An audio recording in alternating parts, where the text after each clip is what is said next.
સ્વાગત છે વિદ્યાર્થી મિત્રો. આજે આપણે ધોરણ 4માં સ્વ અધ્યયન પોથીમાં ભાગ 3ની અંદર અંગ્રેજીમાં પ્રકરણ 5 આઈ કેન એના વિશે અભ્યાસ કરવાના છીએ. તેના પ્રશ્નોના જવાબોને સમજવાના છીએ. તો ચાલો મિત્રો શરૂ કરીએ. સૌપ્રથમ અહીંયા આઈ કેનનો અર્થ શું? તો કેન જે છે ક્ષમતા દર્શાવે છે. અહીંયા એક્ટિવિટી આપેલી છે એક, એની અંદર આપણે શું કરીશું? તો સૌપ્રથમ એને વાંચીએ. શું સૂચના આપી છે? Sing the poem monkeys can jump and find out action words from the poem. Poem એટલે કવિતા. કવિતા આ જે છે મંકીઝ કેન જમ્પ એને તમે ગાઓ. એની અંદર એક્શન વર્ડ એટલે કે જે ક્રિયા કરે એવા જે શબ્દો છે એને તમારે લખવાના છે. દાખલા તરીકે જમ્પ એ ક્રિયા છે. એવા બીજા કયા શબ્દો ક્રિયા દર્શાવે છે, એક્શન દર્શાવે છે? તો કે fly, play, swim, say, run. Activity 2ને જોઈએ. તો એક્ટિવિટી 2 જે છે, read the story and answer in one word. The thirsty cow, તરસ્યો કાગડો. અહીંયા ચિત્ર આપ્યું છે, એક ગળો છે, એમાં પાણી છે, કાગડો તરસ્યો છે, પાણી પીવા માટે આવે છે અને એ ગળા ઉપર બેસે છે. આ જે વાર્તા છે એને તમે વાંચો અને પછી એના ઉત્તરો તમારે આપવાના છે. અહીંયા પણ જે પ્રશ્નો છે એને જોઈએ. પ્રશ્ન 1, હુ વોઝ વેરી થર્સ્ટી. તરસ્યું કોણ હતું? તો ક્રો એટલે કાગડો. Was there any water in the pot. જે ઘડો છે એમાં પાણી હતું. Yes. Find the opposite word of સેડલી. આ જે સેડલી છે એનો વિરુદ્ધાર્થી હેપ્પી થશે. The crow was in search of water. કાગડો જે છે સર્ચ એટલે શોધ. શેની શોધમાં હતો? વોઝ એટલે હતો તો વોટર. આ રીતે સમજીને પ્રશ્નોના જવાબો મિત્રો આપવાના છે. એક્ટિવિટી 3 જે છે એ જોઈએ. મેચ એ એન્ડ બી. અહીંયા જે ચિત્રો આપ્યા છે એમાં આ જે છે લાયન છે. તો લાયન જે છે એ શું કરે? તો કે કેન રોર.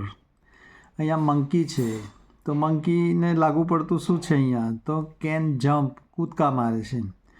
એ રીતે અહીંયા જે ચિત્રો આપ્યા છે એને અનુસંધાનમાં જે લાગુ પડતું હોય એ તમારે જોઈન કરવાનું. દાખલા કે ફિશ છે. ફિશ જે છે શું કરે? તો કે કેન સ્વિમ એટલે તરે.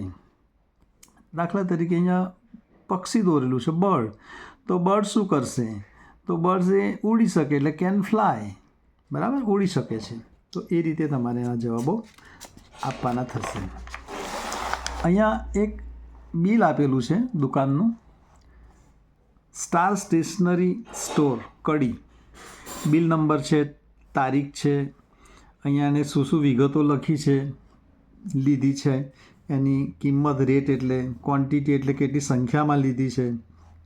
દાખલા તરીકે નોટબુક એણે લીધી છે તો 20 રૂપિયાના ભાવની નોટ છે અને 5 લીધી છે એટલે 20 નોટો જે છે 20 રૂપિયાના ભાવની 5 નોટો એટલે 20 50 100 રૂપિયા થશે. એ રીતે ટોટલ એમાઉન્ટ આપ્યું છે. પછી અહીંયા જે બિલ છે એનું કુલ રકમ આપેલી છે. તો આના પરથી પ્રશ્નોના જવાબો મિત્રો તમારે લખવાના છે. તો પહેલો પ્રશ્ન છે, what is the name of the stationery store. Stationery સ્ટોરનું નામ શું છે? તો બિલ ઉપર લખેલું છે star stationery store. Who is the customer. Customer એટલે ગ્રાહક. તો ગ્રાહકનું નામ અહીંયા લખેલું છે. કસ્ટમર્સ નેમ પ્રથમ જાની. તો એ અહીંયા તમારે લખવાનું છે. ત્રીજો પ્રશ્ન છે, પ્રથમ બોટ 5 નોટબુક. કેટલી નોટબુક ખરીદી? 5. The rate of 1 eraser. ઇરેઝરનો ભાવ શું છે? તો અહીંયા ઇરેઝર જે છે 4 રૂપિયા છે. 4 સંખ્યામાં લીધી છે એટલે 16 રૂપિયા થયા. પણ ઇરેઝરનો રેટ એટલે ભાવ કેટલો છે? 4 rupees. Vote is the total amount of the bill. તો આ બિલ જે છે એનું ટોટલ એમાઉન્ટ કેટલું છે, કુલ કેટલા રૂપિયાનું બિલ થયું છે, 236 રૂપિયાનું ટુ 36 RS. તો આ રીતે આપણે એના જવાબો આપી શકીએ બિલ ઉપરથી. મિત્રો એક્ટિવિટી 5 જોઈએ તો make words as given in the example. સૌપ્રથમ સમજીએ કે શું કરવાનું છે. નમૂનામાં આપ્યું છે મનકી. તો આ જે સ્પેલિંગ આપેલો છે એમાંથી તમારે કેટલાક અક્ષરો લઈને નવા અર્થપૂર્ણ શબ્દ બનાવવાના છે. મનકી તો એમાંથી જ આપણે લેવાનું MONEY, MONEY નવો શબ્દ બન્યો. પછી KEY, કી એટલે ચાવી, ઓન એટલે ઉપર. તો એ રીતે અર્થપૂર્ણ શબ્દો બનાવવાના છે. તો આમાં ટીચરમાંથી પહેલું બનશે ટી, પછી TEACH, પછી REACH. તો અર્થપૂર્ણ શબ્દો અહીંયા આપણે બનાવ્યા છે. એ રીતે ક્લાસરૂમના આ રીતે બનશે, પિક્ચરના પણ આ રીતે બનશે. એ તમે સમજી શકશો, ધ્યાનપૂર્વક વાંચો. ત્યાર પછી અહીંયા એક્ટિવિટી 6 આપેલી છે. 6 એક્ટિવિટીની અંદર શું છે, સી ધ પિક્ચર અને આન્સર ધ ક્વેશ્ચન. અહીંયા જે ચિત્ર છે જુઓ અને એના જવાબો તમારે આપવાના છે. તો અહીંયા જો રેલવે સ્ટેશન છે, અહીંયા કુલી વજન લઈને જાય છે, પેસેન્જરો અહીંયા ફરે છે, અહીંયા બુક સ્ટોલ છે, અહીંયા ટી સ્ટોલ છે. તો આ ચિત્રનો અભ્યાસ કરો, જુઓ ધ્યાનપૂર્વક, અને અહીંયા કેટલાક પ્રશ્નોના જવાબો આપ્યા છે એને તમારે જવાબો લખવાના છે. તો vote is the picture about?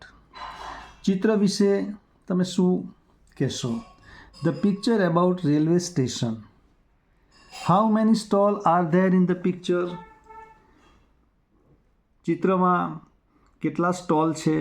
તો અહીંયા there are 2 stalls in the picture. How many people are there on the platform? There are 15 people on the platform.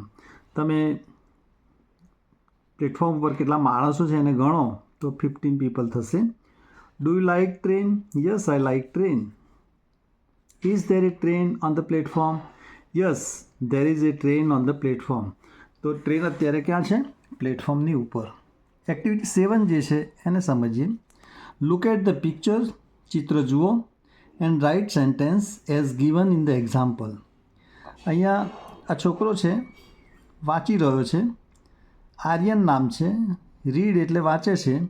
તેના પરથી આપણે વાક્ય લખવાનું છે. હી ઇઝ આર્યન રીડ કરે છે એટલે હી કેન રીડ. આ નમૂના પ્રમાણે આપણે બીજા આગળ પ્રશ્નોના જવાબો આપીએ. તો સૌ પ્રથમ અહીંયા પહેલું ચિત્ર આપ્યું છે નેહા અને સ્કીપ. તો she is Neha, C can skip. જો દોરડું લઈને કૂદે છે. ત્યાર પછી પ્રથમ જે છે એ ચિત્ર દોરી રહ્યો છે એટલે હી ઇઝ પ્રથમ, હી કેન ડ્રો. પછી અહીંયા જય જે છે સ્વિમ એટલે તરે છે. હી ઇઝ જય, હી કેન સ્વિમ. ત્યાર પછી પૂર્વાંશ છે એ રમી રહ્યો છે તો he is Purvansh, he can play.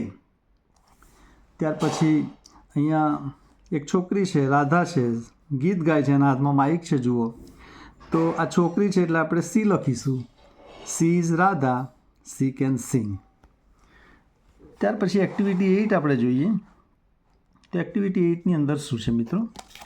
તો ધ્યાનથી જુઓ કે એક છોકરી ગાઈ રહી છે, ખેડૂત છે, પોલીસમેન છે, અહીંયા એક રસોઈયો છે, રસોઈ બનાવનાર, અહીંયા તબલાવાદક છે, અહીંયા એક ડૉક્ટર છે. તો જે શબ્દો આપ્યા છે એના આધારે તમારે નંબર આપવાના છે. દાખલા તરીકે અહીંયા ફાર્મર, આ ચિત્ર છે ફાર્મરનું, તો અહીં કયો નંબર આપ્યો છે? 6. તો અહીં શું લખશો? 6. આ કોણ છે? પોલીસવાળો છે, પોલીસમેન. તો 5 નંબર આપ્યો છે તો અહીંયા 5 લખો. એ રીતે આ ચિત્ર ડૉક્ટરનું છે તો ડૉક્ટર અહીંયા ક્યાં લખ્યું છે? 1. તો અહીંયા 1 લખો.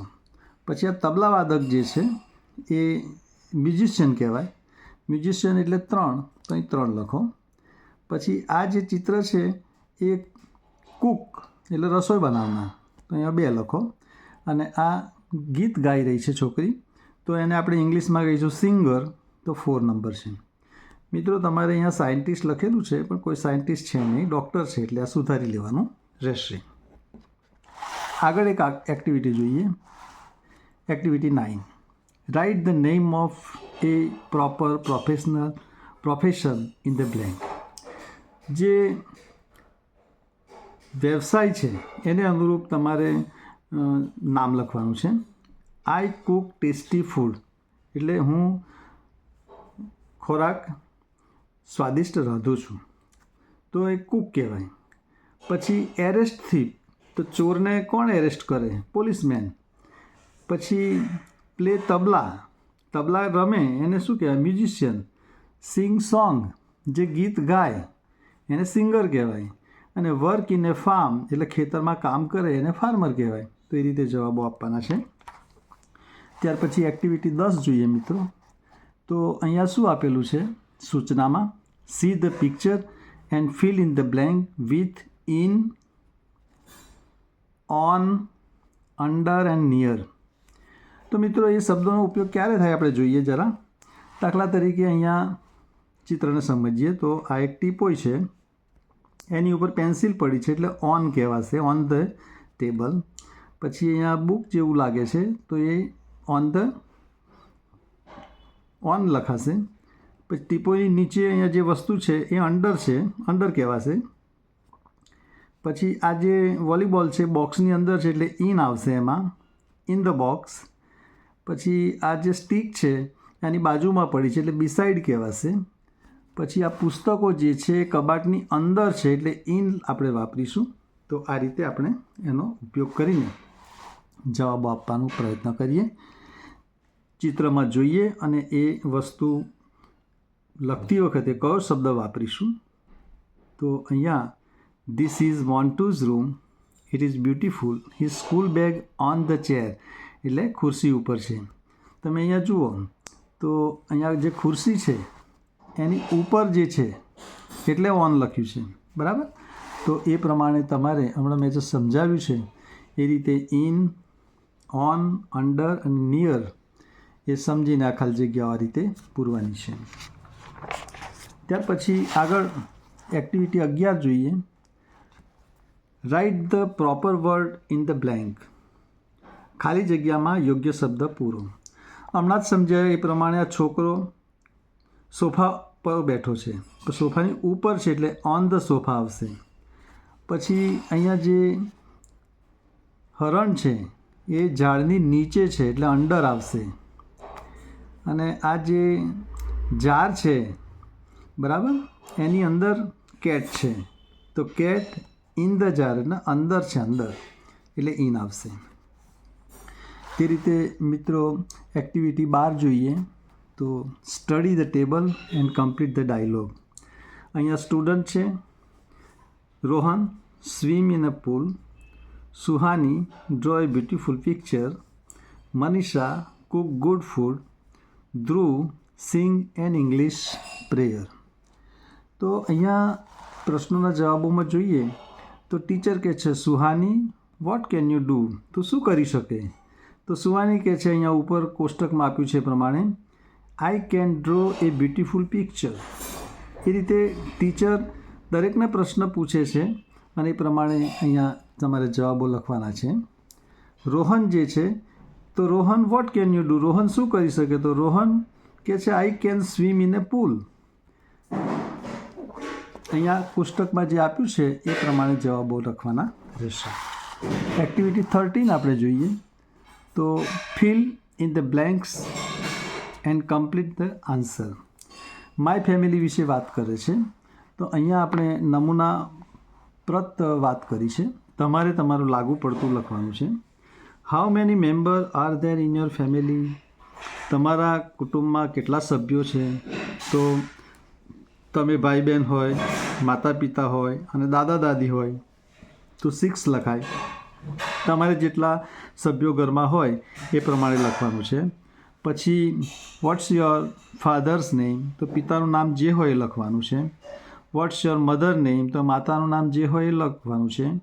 વોટ ઇઝ યોર ફાધર, એટલે તમારા પિતા. વોટ એટલે શું ધંધો કરે છે, શું વ્યવસાય કરે છે એવું સમજવાનું. તો એ ફાર્મર છે, જે હોય એ તમારે લખવાનું છે.